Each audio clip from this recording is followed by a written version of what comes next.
Hello friends, कैसे हैं आप सभी। यदि आप भी 12th क्लास साइंस के स्टूडेंट हैं और आपका एग्ज़ाम 7 फरवरी 2026 को है, यानी कि 7 फरवरी 2026 को आपका एग्ज़ाम 7 फरवरी को है, केमिस्ट्री का एग्ज़ाम है। तो आप इस बहुलक चैप्टर को ना, ये जो हम लोग का बहुलक चैप्टर है, पॉलीमर है, इस बहुलक चैप्टर को आप एक बार ज़रूर देख कर जाएँ, क्योंकि इस चैप्टर से हम लोग को मतलब दो या तीन क्वेश्चन जो है एग्ज़ाम में देखने के लिए मिल जाता है। तो आप 2 या 3 क्वेश्चन जो है अच्छा से कर लें, यानी कि आपको हो सकता है कि एक क्वेश्चन थ्योरी का मिल जाए और 1-2 क्वेश्चन आपको ऑब्जेक्टिव को देखने के लिए मिल जाए। तो आप बहुलक चैप्टर को एक बार ज़रूर सुन कर जाएँ, पढ़ कर जाएँ और देख कर जाएँ। चलिए हम इस बहुलक चैप्टर को चालू करते हैं और आप लोग को समझाते हैं। यहाँ पे पीडीएफ के माध्यम से सारे चीज़ें एक्सप्लेन किए हुए हैं, तो एक बार ज़रूर देखें। यदि आप 7 फरवरी के दिन जो आपका केमिस्ट्री के एग्ज़ाम है तो बहुलक चैप्टर ज़रूर पढ़ें एकदम। देखिए हम लोग का यहाँ पे बहुलक है क्या, पॉलीमर कहते किसको हैं, ये बातें आप लोग को हम समझाते हैं कि पॉलीमर है क्या। देखिए रसायन विज्ञान की, यहाँ पर लिखे रसायन विज्ञान की एक वैसी शाखा जिसके अंतर्गत हम प्लास्टिक हैं, प्लास्टिक से बना हुआ कप, प्लास्टिक से बना हुआ तस्तरी, बाल्टी प्लास्टिक का ही, तथा बच्चे के खिलौने, टायर, विद्युत रोधी पदार्थ हो गया, उनका अध्ययन किया जाता है। यानी कि यहाँ पे हम लोग को जो बहुलक है, यानी कि इसके अंतर्गत, बहुलक के अंतर्गत हम यहाँ पे जो हो गया, यानी कि जो हमारे रबर से, प्लास्टिक से, नायलॉन से बना है, बने हुए पदार्थों को, चीज़ों को अध्ययन किया जाता है, उन्हें क्या कहते हैं, बहुलक कहते हैं। क्या कहते हैं, हम बहुलक कहते हैं, उन्हें हम बहुलक कहते हैं। देखिए बहुलक में आपको हम समझा रहे हैं यहाँ पे। देखिए बहुलक हम लोग के नेचुरल भी हैं। क्या है बाबू, बहुलक जो हम लोग का है, बहुलक जो है हम लोग के प्राकृतिक भी है। क्या है, बहुलक हम लोग के प्राकृतिक भी होता है और बहुलक हम लोग के ना कृत्रिम भी होता है। यानी कि कुछ वैसे पदार्थ हैं जो आपका प्राकृतिक है, क्या है, प्राकृतिक है, और कुछ वैसे पदार्थ हैं जो बहुलक में मिलेंगे जो आपका कृत्रिम है, जो बनाया गया है, किसी औद्योगिक स्तर पर तैयार किया गया है। तो यहाँ पे सब तरह का एग्जाम में आपको क्वेश्चन देखने के लिए मिल जाएगा। पूछेगा कौन सा प्राकृतिक बहुलक है, कौन सा कृत्रिम है, आगे भी इसका हम जिक्र किए हैं, आगे हम यहाँ पे इसको एक्सप्लेन करेंगे। बहुलक का देखिए वर्गीकरण, इसे बहुलक को ना यहाँ पर देखिए 3 भागों में बांटा गया है। एक है प्राकृतिक बहुलक है, एक है अर्ध संश्लेषित होता है, ठीक ना, एक हम लोग को तीसरा बहुलक जो होता है ना संश्लेषित होता है। क्या होता है, संश्लेषित होता है। क्या होता है, संश्लेषित होता है। तो 3 प्रकार का बहुलक है प्राकृतिक। चलिए यहाँ पे बात करते हैं पहले प्राकृतिक बहुलक का। देखिए यह बहुलक जंतुओं द्वारा, पादपों द्वारा, ठीक ना, निर्मित होता है। जो जंतु द्वारा प्राप्त होता है, पादप द्वारा प्राप्त होता है। जैसे जंतु से क्या मिलता है हम लोग को, जंतु से देखिए वासा मिल जाता है, जैसे दूध हो गया, ठीक ना, प्रोटीन्स मिल जाता है, जंतुओं से हमको प्रोटीन मिल जाता है, ठीक ना। और यहाँ पे पादप द्वारा क्या मिलता है, स्टार्च मिलता है, सेलुलोज मिलता है, रेजिन मिलता है, रबर मिलता है। तो ये सब यानी कि हम लोग के जो प्राकृतिक बहुलक है, आपके एग्जाम में पूछेगा कि निम्न में कौन प्राकृतिक बहुलक है। तब प्राकृतिक बहुलक जो होगा जंतु से, या तो जंतु से प्राप्त हो जाएगा या तो पादप से प्राप्त हो जाएगा। जैसे स्टार्च है, कहाँ से मिलेगा, पादप से। प्रोटीन हम लोग को पादप से भी मिलता है, जंतु से भी प्राप्त हो जाएगा। वासा हमारे जंतु से मिल जाएगा, सेलुलोज पादप से मिलेगा, रेजिन हो गया, रबर हो गया, ये सब पादप से प्राप्त होगा। ये सारे के सारे क्या है, प्राकृतिक बहुलक है। क्या है, प्राकृतिक बहुलक है। उसके बाद यहाँ पे है अर्ध संश्लेषित बहुलक। देखिए अर्ध संश्लेषित, जैसे सेलुलोज हम लोग को क्या है, सेलुलोज हम लोग को जो है ना प्राकृतिक बहुलक है। और सेलुलोज से जो उत्पन्न होने वाले बहुलक होंगे, जो बनने वाले पदार्थ होंगे, तो जो सेलुलोज से बना है, तो सेलुलोज से बनने वाले पदार्थों को अर्ध संश्लेषित बोलते हैं। यानी कि प्राकृतिक बहुलक से जो, यानी कि जो बहुलक हमारे प्राकृतिक, जैसे सेलुलोज है, रेजिन है, स्टार्च है, वासा हमारा प्राकृतिक बहुलक है। और वासा से जो पदार्थ बनाएंगे, सेलुलोज हमारा प्राकृतिक पदार्थ है, और सेलुलोज से जो हम पदार्थ बनाएंगे वो हमारा कहलाएगा हम लोग को अर्ध संश्लेषित बहुलक। क्या कहलाएगा, अर्ध संश्लेषित बहुलक।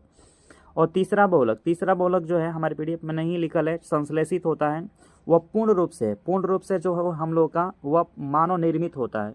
पूर्ण रूप से कहा, जैसे नाइलॉन है, क्या है, नाइलॉन हम लोग को पूर्ण रूप से मानव निर्मित है। ये हम लोग को क्या है, संश्लेषित बहुलक है, सिंथेटिक, ठीक ना, नाइलॉन हो गया। जैसे प्लास्टिक है, क्या है बाबू, प्लास्टिक है। तब प्लास्टिक जो हम लोग का प्लास्टिक है, पॉलीथीन है, ये हम लोग के क्या है, संश्लेषित बहुलक है। क्या है, संश्लेषित बहुलक है। नेक्स्ट अगला बात यहाँ पे देखिए, यहाँ पे देखिए अगला बहुलक है जालक्रम, ठीक है ना, जालक्रम। ऐसे हम लोग का देखिए बहुलक में आएगा रैखिक बहुलक भी होता है। रैखिक में सीधा रेखा में आएगा, क्या होता है एकदम सीधा रेखा। एक जो बहुलक हम लोग का आएगा ना रैखिक बहुलक, जो रैखिक बहुलक इस तरह से एकदम सीधा रेखा में रहता है, सीधी रेखा में रहता है। एक शाखित बहुलक होता है, शाखित बहुलक जो देखिए यहाँ पे शाखा के रूप में ब्रांचेज रहेगा उसमें, वो शाखित बहुलक होता है। एक होता है हम लोग का जालक्रम बहुलक, देखिए जालक्रम या इसे तिर्यक बंधित बहुलक बोलते हैं। जो जालक्रम बहुलक होता है इसके बारे में आप लोग को समझाते हैं। देखिए यानी कि इस प्रकार के बहुलक जो होते हैं यानी कि यहाँ पे लिखे द्विक्रियात्मक एवं त्रिक्रियात्मक समूह वाले एकलक, एकलक बोले तो एकलक के द्वारा बनते हैं। यानी कि जो एकलक बहुलक होते हैं, एकलक बहुलक होते हैं यानी कि द्विक्रियात्मक और त्रिक्रियात्मक समूह वाले, यानी कि डबल बॉन्ड। द्विक्रियात्मक बोले तो डबल बॉन्ड वाले, त्रिक्रियात्मक बोले तो ट्रिपल बॉन्ड वाले समूहों द्वारा एकलक द्वारा बने होते हैं। और इसके रैखिक श्रृंखलाओं में प्रबल सहसंयोजक का बंध होता है। जो आपस में जुड़े होंगे तो उनके पास क्या होगा, एक प्रबल सहसंयोजक बंध होता है, तो उसे हम लोग जालक्रम बहुलक कहते हैं या त्रियक बंधित बहुलक कहते हैं। आगे बात समझ में, यानी कि आपको डबल बॉन्ड, ठीक ना, जालक्रम बहुलक में डबल बॉन्ड ट्रिपल बॉन्ड आपको देखने के लिए मिल जाएगा, और दोनों आपस में जुड़ करके एगो बनाते हैं यहाँ पे हम लोग को जालक्रम बहुलक बनाते हैं, और यह प्रबल सहसंयोजक बंधन द्वारा क्या होते हैं, जुड़े होते हैं। जैसे जालक्रम का एग्जाम्पल इंपॉर्टेंट है। जालक्रम का एग्जाम्पल है जैसे बैकेलाइट है, मेलेमीन है, ठीक है ना। बैकेलाइट से आपका कूड़ादान बनता है, कंघी बनता है, बाल्टी बनता है, ये सब बैकेलाइट है। मेलेमीन हो गया जैसे टेरिलीन है, मेलेमीन के अंतर्गत टेरिलीन, डेक्रीन, पॉलिस्टर, ये सब मेलेमीन में आता है। नेक्स्ट बात है यहाँ पे देखिए हम लोग, ठीक ना, यहाँ पे है जैसे स्टील नहीं होगा, ठीक ना, Buna S, Buna N, neoprene, ये सब हम लोग के जालक्रम बहुलक के अंतर्गत हैं। इसके बाद यहाँ पे देखिए रेसे क्या है हम लोग का, रेशा। तो यह एक प्रकार का धागा बनाने वाला क्या है, ठोस है। जो रेशा होता है, जो फाइबर होता है, वो हम लोग को धागा बनाने वाला ठोस होता है, और इसमें तनन क्षमता जो होती है ना उच्च होती है, और यह प्रबल अंतरा आणविक हाइड्रोजन बल द्वारा क्या होते हैं, जुड़े होते हैं। जो हमारे रेशा होता है वो प्रबल जो है प्रबल अंतरा आणविक हाइड्रोजन बल द्वारा क्या होते हैं, जुड़े रहते हैं, और इसकी संरचना जो होती है क्रिस्टलीय होती है। जो रेशा के संरचना क्या होता है, क्रिस्टलीय। जब एग्जाम में पूछ लेगा कि रेशे प्रकार के जो बहुलक होते हैं किस प्रकार का ठोस है, तो क्रिस्टलीय ठोस होते हैं, क्योंकि क्रिस्टलीय स्ट्रक्चर में रहते हैं। और इनका एग्जाम्पल क्या है, एग्जाम्पल इसका है नाइलॉन 6 जो रेशे बहुलक होते हैं, एग्जाम्पल 6 है, पॉलिस्टर है, इसमें टेरिलीन है, क्या है, टेरिलीन है। उसके बाद है ताप सुघट्य बहुलक, क्या है, ताप सुघट्य बहुलक। ताप सुघट्य बहुलक क्या होता है, चलिए इसको समझाते हैं आपको। यानी कि वैसी बहुलक जो साकित श्रृंखला में होती है, साकित श्रृंखला में होता है, तथा जिसे बार बार गर्म करने पर मुलायम और ठंडा करने पर क्या होता है, कठोर हो जाता है। यानी कि ताप सुघट्य जो बहुलक होता है एक साकित श्रृंखला में होता है। कैसा होता है, साकित श्रृंखला में, और जब उसे बार बार गर्म करें तो क्या होगा, मुलायम, और ठंडा करने पर क्या होगा, कठोर हो जाता है। तो इस प्रकार के बहुलक को ताप सुघट्य बहुलक कहते हैं। जैसे पॉलीथीन, ठीक है ना, पॉलीथीन है, उसे गर्म करेंगे तो क्या होगा, मुलायम, और ठंडा करेंगे तो क्या होगा, कठोर हो गया। पॉलीविनाइल जैसे पीवीसी, तार के ऊपर जो कोटिंग रहता है ना वो पीवीसी का कोटिंग होता है, तार के ऊपर जो कोटिंग होता है वो पीवीसी का कोटिंग होता है। तो उसे गर्म करेंगे तो मुलायम, और ठंडा करेंगे तो क्या होता है, आपका कठोर। और पॉलीस्टायरीन, क्या है, पॉलीस्टायरीन। इसके बाद हम लोग का है ताप दृढ़ बहुलक, क्या है, ताप दृढ़ बहुलक। देखिए यह बहुलक न तिर्यक बंध अथवा अत्यधिक शाखित अणु के होते हैं। यह बहुलक जो होते हैं तिर्यक बंध और शाखित अणु के होते हैं, जो सांचों में, ठीक ना, सांचों में तापमान के कारण यह दुर्गलनीय है, और इसके कारण इसके द्वारा उपयोग नहीं किया जा सकता है। देखिए आपको देखिए समझाते हैं यहाँ पर क्या बात है। यह हम लोग के ताप दृढ़ बहुलक जो होता है यह तिर्यक बंध और अत्यधिक शाखित अणु में होता है, बहुत ज़्यादा शाखित अणु में होता है। और ए लाइन देखिए, इसको छोड़ दीजिए, ठीक ना, ए बात है आपको यहाँ पे, ए बात है हम यहाँ पे लिखना है क्रम में कि जो उच्च ताप पर हम लोग को दुर्गलनीय मतलब दुर्गलनीय गंध देता है, और इसका हम लोग उपयोग नहीं कर सकते, मतलब दोबारा इसका उपयोग नहीं कर सकते। ये बात है कि ताप दृढ़ बहुलक को ना एक बार मतलब उसको मतलब खराब हो गया, दोबारा उपयोग नहीं कर सकते हम लोग। उसके बाद नेक्स्ट हम लोग का है यहाँ पे ताप दृढ़ बहुलक का एग्जाम्पल भी है। जैसे ताप दृढ़ बहुलक में जैसे बैकेलाइट है, फॉर्मल्डिहाइड है, रेजिन है, ये सब ताप दृढ़ बहुलक का एग्जाम्पल है। फिर बहुकलन के आधार पे बहुलक का क्या है, वर्गीकरण। बहुकलन के आधार पे यहाँ पे है ना योगज बहुलक, ठीक है ना। आपको ना एग्जाम्पल सबका याद करनी है, एग्जाम्पल। योगज बहुलक का ना एग्जाम्पल पूछ लेता है, डेफिनीशन तो नहीं पूछा है। कहता जब एथिलीन को पुनरावृत्त करके इसके एकलक को आपस में क्या किया जाता है, जोड़ा जाता है, तो पॉलीथीन का निर्माण होता है, और इसे हम योगज बहुलक कहते हैं। योगज बहुलक में आता है ब्यूना एस आता है, ब्यूना एन आता है। योगज बहुलक में क्या आता है, ब्यूना एस और ब्यूना एन आता है। योगज बहुलक में आता है ब्यूना एस और ब्यूना एन आता है। यहाँ पर देखिए जैसे एथीन है, एथीन के बहुकलन से एन क्या हो गया, नंबर ऑफ मोलिक्यूल है, और एथीन बहुत सारे एथीन को जब मिलाते हैं, बहुकलन करते हैं, तब जाके हम लोग को क्या प्राप्त होता है, देखिए पॉलीथीन प्राप्त होती है। क्या प्राप्त होती है बाबू, पॉलीथीन। तो बहुत सारे यहाँ पे हम एथीन को मिलाते हैं, तब जाके हमारे प्राप्त होता है कोची, हम लोग के पॉलीथीन प्राप्त होती है। इसके बाद देखिए संघनन बहुलक है। संघनन बहुलक जब दो क्रियात्मक और भिन्न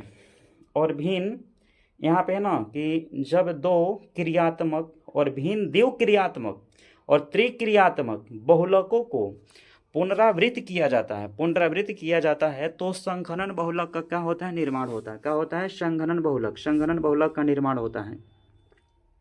और संघनन बहुलक का एग्जाम्पल है आपका नाइलॉन 6 और नाइलॉन 6 डेक्रोन, ये संघनन बहुलक का एग्जाम्पल है। जबकि योगज बहुलक का एग्जाम्पल था, योगज में था ब्यूना एस और ब्यूना एन, ये सब योगज का एग्जाम्पल थे। ब्यूना एस है, ब्यूना एन है, योगज का एग्जाम्पल है Buna S Buna N, Buna S Buna N. जबकि संघनन बहुलक के एग्जाम्पल क्या थे, संघनन बहुलक के एग्जाम्पल जो थे नाइलॉन 6 है, और नाइलॉन क्या है, 6 है, नाइलॉन 6 है।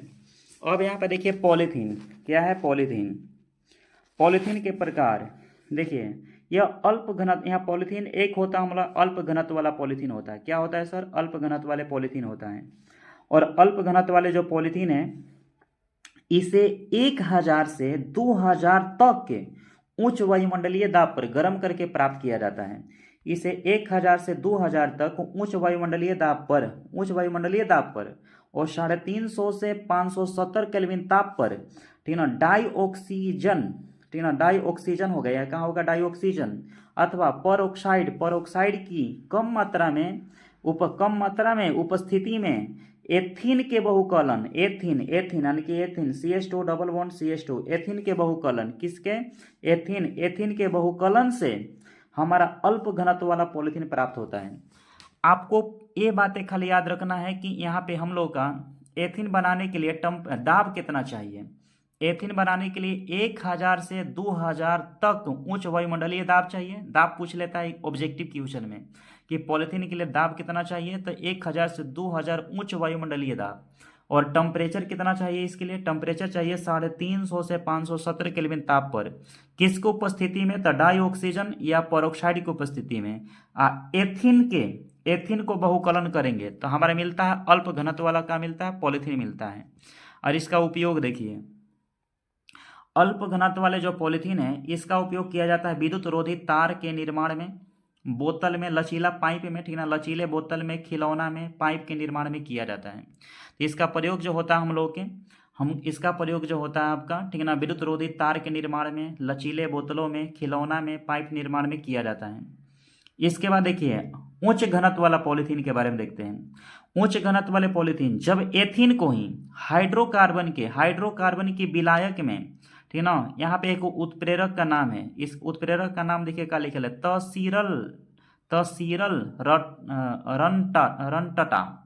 तसीरल रनटाटा उत्प्रेरक की उपस्थिति में, यह एनसीआरटी उत्प्रेरक है, आप इसको ध्यान रखिएगा, ठीक है ना। उच्च घनत्व वाले जो पॉलीथीन प्राप्त होता है किस उत्प्रेरक की उपस्थिति में, वह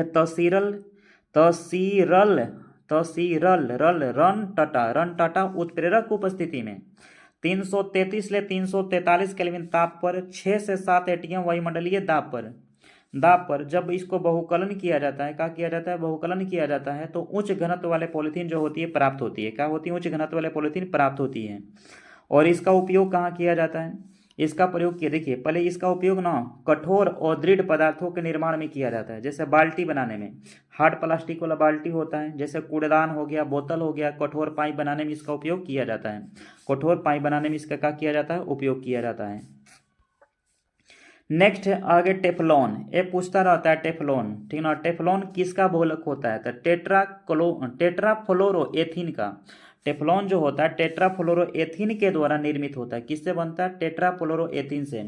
परीक्षा में जैसे ऑब्जेक्टिव में पूछ लेता है कि टेफलॉन किसका बना होता है, टेट्राफ्लोरोएथीन का बना होता है। और जब इसे उच्च ताप पर और दाब पर, ठीक ना, उच्च दाब पर गर्म किया जाता है तब जाके टेफलॉन बनता है। टेफलॉन किससे बना होता है, यही बात आपको याद रखना है, टेट्राफ्लोरोएथीन। टेफलॉन जो बना होता है हम लोग का टेट्राफ्लोरोएथीन का बना होता है और उच्च ताप पर, ठीक है ना, उच्च ताप पर उच्च दाब पर गर्म किया जाता है तो टेफलॉन प्राप्त होता है।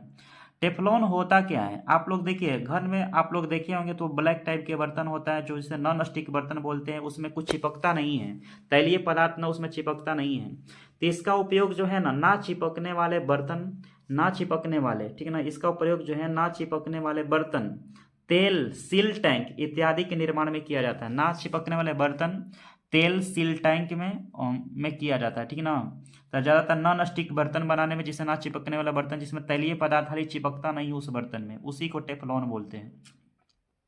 और यहाँ पर देखिए इसका समीकरण भी लिखा हुआ है टेफलॉन का, ये आपका टेट्राफ्लोरोएथीन है, टेट्राफ्लोरोएथीन है CF2 डबल बॉन्ड CF2, यहाँ पे N क्या है, नंबर ऑफ मॉलिक्यूल है। उच्च दाब पर जब बहुकलन करते हैं तो डबल बॉन्ड ना सिंगल बॉन्ड में हो जाता है, इसी को हम लोग टेफलॉन बोलते हैं। क्या बोलते हैं, टेफलॉन। इसके बाद है पॉलीएमाइड है, कहता यह एक प्रकार का जो है नाइलॉन है और जो संश्लिष्ट रेशे के द्वारा इसका निर्माण होता है और यह एमिनो अम्ल और लैक्टम के संघनन से प्राप्त होता है।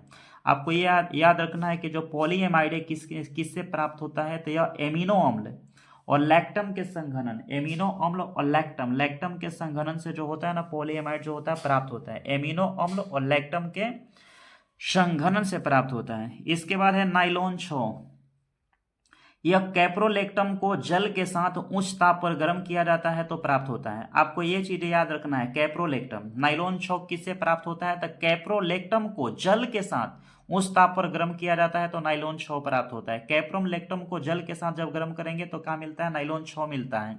और इसका उपयोग टायर के डोरी है, वस्त्र हो गया, रस्सी के निर्माण में किया जाता है। टायर के डोरी हो गया, टायर के डोरी है, वस्त्र और रस्सी के निर्माण में इसका उपयोग किया जाता है।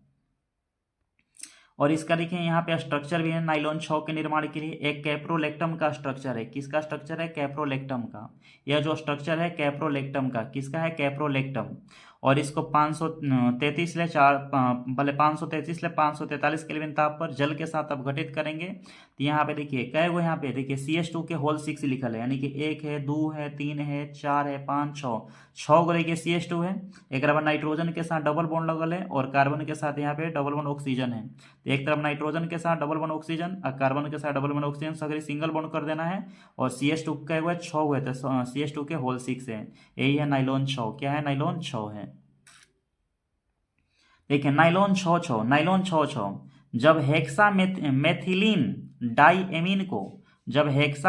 डाईएमीन को एडिपिक अम्ल के साथ उच्च ताप पर और उच्च दाब पर संघनन किया जाता है तब जाके नाइलॉन 6 प्राप्त होता है। जब हेक्सामेथिलीन डाईएमीन को एडिपिक अम्ल के साथ, ठीक है ना, उच्च ताप पर और उच्च दाब पर संघनन किया जाता है तो क्या बनता है, नाइलॉन 6 का निर्माण होता है।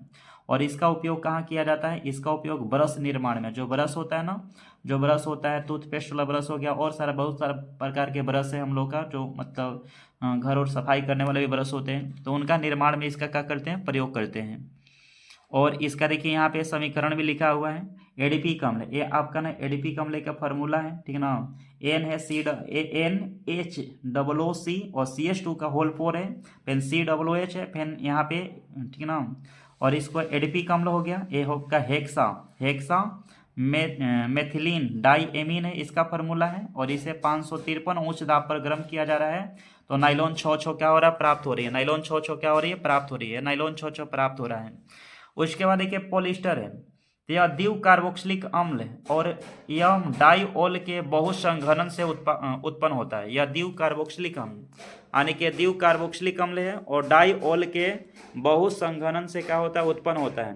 पॉलिस्टर का सर्वज्ञात उदाहरण, पॉलिस्टर का देखिए यहाँ पे एग्जाम्पल भी है, पॉलिस्टर के क्या है सर, एग्जाम्पल भी है। तो पॉलिस्टर का ना देखिए पॉलिस्टर का ना एग्जाम्पल है, यहाँ पे बहुत सारे एग्जाम्पल है पॉलिस्टर के। बहुत सारे एग्जाम्पल भी पॉलिस्टर के, जैसे उदाहरण डेक्रोन है, टेरिलीन है, ये सब क्या है, पॉलिस्टर के एग्जाम्पल है। टेरिलीन है, डेक्रोन है, सब पॉलिस्टर के एग्जाम्पल है। टेरिलीन हो जाएगा, डेक्रोन हो जाएगा, ये सब पॉलिस्टर के एग्जाम्पल है। नेक्स्ट हम लोग देखते हैं, कहता है अगला हो गया नेक्स्ट, इसी में है कि यह अत्यधिक उच्च ताप पर निर्मित होता है। जो पॉलिस्टर हम लोग के बनता है ये बहुत ही ज़्यादा उच्च ताप पर बना होता है, चूँकि इसका उपयोग ना सूती वस्त्र, नहीं कोई और का है क्या यहाँ पे, नहीं पॉलिस्टर में ही है, पॉलिस्टर में ही है। देखिए तो कह रहा है कि यह अत्यधिक उच्च ताप पर निर्मित होता है, और चूँकि इसका उपयोग न सूती वस्त्र और ऊनी वस्त्रों के ऊनी वस्त्र के जैसा कपड़ा निर्माण में होता है। यानी कि सूती वस्त्र के निर्माण में होता है, ऊनी वस्त्र के निर्माण में होता है। सूती वस्त्र और ऊनी वस्त्र के कपड़ा के जैसा इसका मतलब कपड़ा निर्माण करने में किया जाता है। यानी पॉलिस्टर के कपड़ा ऊनी और सूती वस्त्र के जैसा कपड़ा निर्माण करने में किया जाता है, ना कि सूती वस्त्र के निर्माण में करने किया जाता है, ऐसा नहीं है, ठीक ना। सूती वस्त्र के निर्माण में इसका प्रयोग नहीं किया जाता है। देखिए बैकेलाइट, बैकेलाइट क्या है ये बातें बताते हैं। बैकेलाइट फिनॉल फॉर्मल्डिहाइड बहुलक, ये बातें आपको समझाते हैं। ये बहुत ही वीवीआई क्वेश्चन है। बैकेलाइट, बैकेलाइट हमेशा क्वेश्चन यहाँ से पूछता रहता है। बैकेलाइट से क्या क्वेश्चन है आपको, देखिए बैकेलाइट ना, इसको ना फिनॉल फॉर्मल्डिहाइड के द्वारा प्राप्त किया जाता है। जो बैकेलाइट है फिनॉल फॉर्मल्डिहाइड, यह अत्यधिक संश्लिष्ट बहुलक है और इसका निर्माण अम्ल या क्षार उत्प्रेरक के उपस्थिति में फॉर्मल्डिहाइड के संघनन अभिक्रिया के द्वारा प्राप्त होता है। और इसका उपयोग देखिए, बैकेलाइट का प्रयोग सबसे उपयोगी इंपॉर्टेंट है। बैकेलाइट का प्रयोग जो होता है कंघी, टेप रिकॉर्डर, वैद्युत स्विच, बर्तन इत्यादि के, और ठीक है बर्तन के ना हाथ है, यहाँ पे हाथ है, उसका निर्माण करने में क्या किया जाता है, उपयोग किया जाता है। तो बैकेलाइट जो है फिनॉल फॉर्मल्डिहाइड हो गया, बैकेलाइट है फिनॉल है फॉर्मल्डिहाइड है, ठीक है ना, फॉर्मल्डिहाइड है। बैकेलाइट अगर कहेगा कि किसका बहुलक है तो यह फॉर्मल्डिहाइड का ही बहुलक होता है। फॉर्मल्डिहाइड प्लस में फिनॉल दोनों को मिलाने से हम लोग को बैकेलाइट के क्या होता है, निर्माण होता है, निर्मित होता है। इसके बाद यहाँ पे है देखिए प्राकृतिक रबर के बारे में, ठीक ना। प्राकृतिक रबर, रबर एक प्रकार का प्राकृतिक क्या है, बहुलक है, बहुलक है। चूंकि इसमें प्रत्यास्थता का गुण पाया जाता है, रबर में प्रत्यास्थता का गुण पाया जाता है, इसीलिए इसे प्रत्यास्थ बहुलक भी बोलते हैं। तो एग्जाम में पूछता है कि रबर किस प्रकार का बहुलक है, प्राकृतिक बहुलक है, प्रत्यास्थता का गुण पाया जाता है, इसलिए प्रत्यास्थ बहुलक भी कहते हैं। इसका उपयोग विभिन्न पदार्थों के निर्माण में किया जाता है, और यह लैक्टस से प्राप्त होता है। रबर किससे प्राप्त होता है, लैक्टस नामक वृक्ष से प्राप्त होता है। यह लैक्टस रबर के वृक्ष के छाल से प्राप्त होता है। लैक्टस जो होता है रबर के वृक्ष से, रबर के जो वृक्ष होते हैं ना, रबर के वृक्ष के छाल से मिलता है हमारा लैक्टस मिलता है, उसी से रबर बनता है, प्राकृतिक रबर बनता है उनके। कहता चूंकि इसका उत्पादन ना कहाँ कहाँ होती है, भारत में होती है, श्रीलंका में होती है, इंडोनेशिया है, मलेशिया है, दक्षिणी अमेरिका है में, यहाँ पर इसका उत्पादन पाया जाता है। उसके बाद यहाँ पे रबर का वल्कनीकरण। देखिए जब प्राकृतिक रबर जो है, जो हम लोग का प्राकृतिक रबर है, जो लैक्टस नामक लैक्टस से बनता है, और लैक्टस मिलता है आपका रबर के वृक्ष के छाल से प्राप्त होती है। तो जब प्राकृतिक रबर उच्च ताप पर नरम और निम्न ताप पर जो होते हैं ना, उच्च ताप पर क्या होते हैं नरम, और निम्न ताप पे क्या होते हैं भंगुर, एकदम कठोर हो जाता है। क्या होता है, कठोर, कठोर हो जाता है। उसके बाद लिखे हैं कि यह, ठीक ना, एवं एवं एवं उच्च जल अवशोषण क्षमता प्रदर्शित करता है। यह ध्रुवीय विलायकों में क्या होता है, घुलनशील होता है। ध्रुवीय विलायकों में जो होता है हम लोग के क्या होता है, घुलनशील।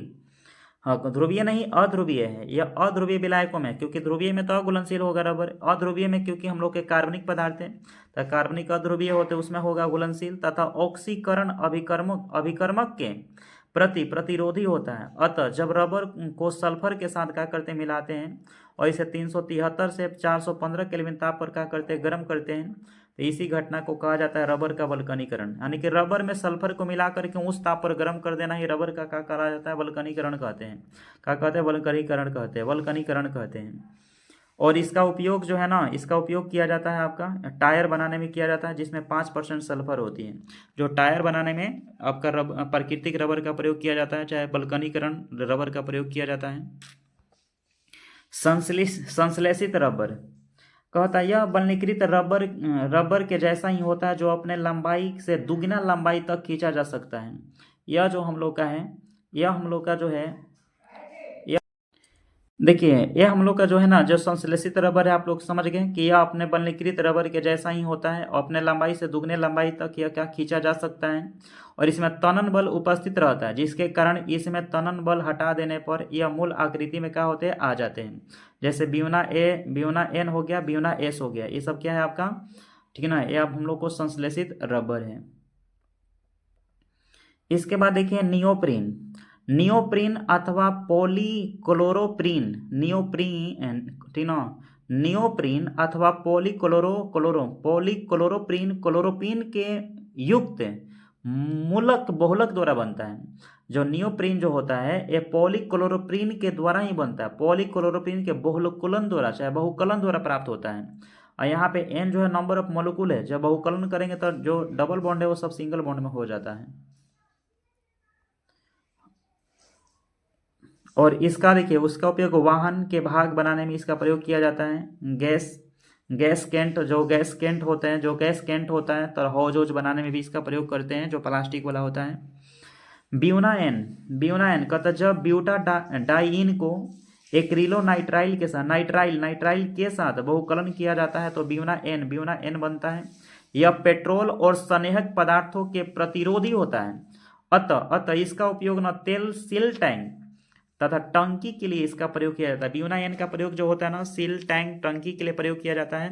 बनता कैसे है, तो जब ब्यूटाडाईन को, ठीक है ना, ब्यूटाडाईन को नाइट्राइल के साथ बहुकलन किया जाता है तब बनता है ब्यूना एन बनता है। यहाँ पे देखिए लिखा है समीकरण 1,3 ब्यूटाडाईन, यह फॉर्मूला हो गया।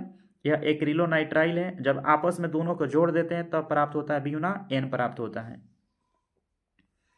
इसके बाद फिर पीवीसी है, कहता है ये एक संश्लेषित रबर टैंक है। यह जो है एक संश्लेषित रबर है जो विद्युत धारा के कुचालक, जो पीवीसी आप लोग समझ, जो तार के ऊपर कोटिंग किया जाता है ना, वो पीवीसी होता है। तो ये विद्युत धारा के कुचालक होता है, चूंकि इसे पॉलीविनाइल क्लोराइड के नाम से जानते हैं और इसका उपयोग ना पैकिंग अवरोधी पदार्थों के क्या होता है, निर्माण में किया जाता है। पैकिंग अवरोधी पदार्थों के क्या होते हैं, निर्माण में इसका प्रयोग किया जाता है।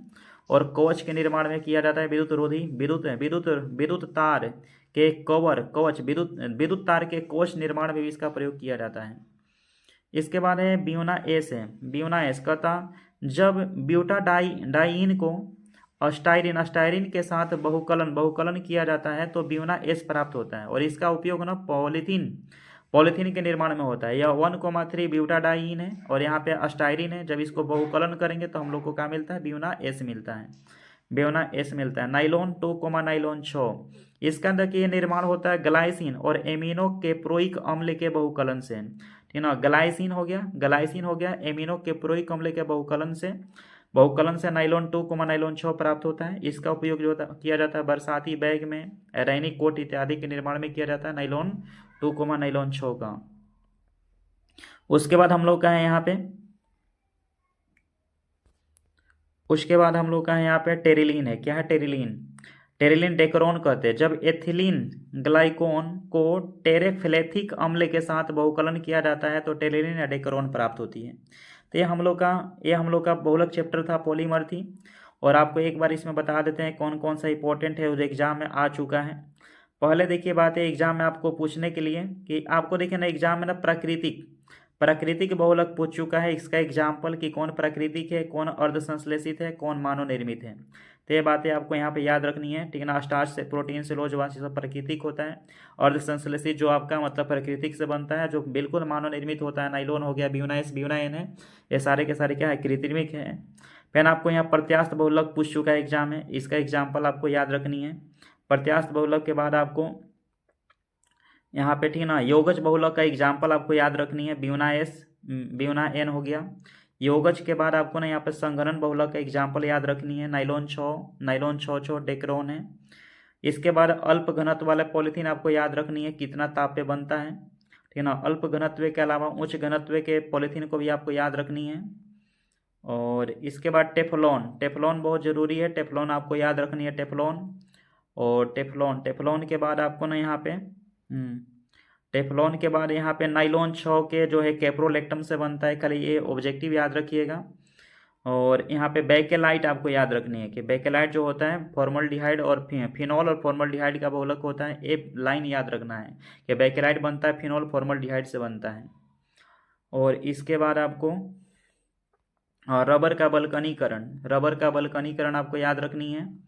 और इसके बाद आपको याद रखनी है पीबीसी, ये पीबीसी, ठीक है ना, पीबीसी के बारे में आपको पूछ चुका है, एग्जाम में अभी तक क्वेश्चन आ चुके हैं।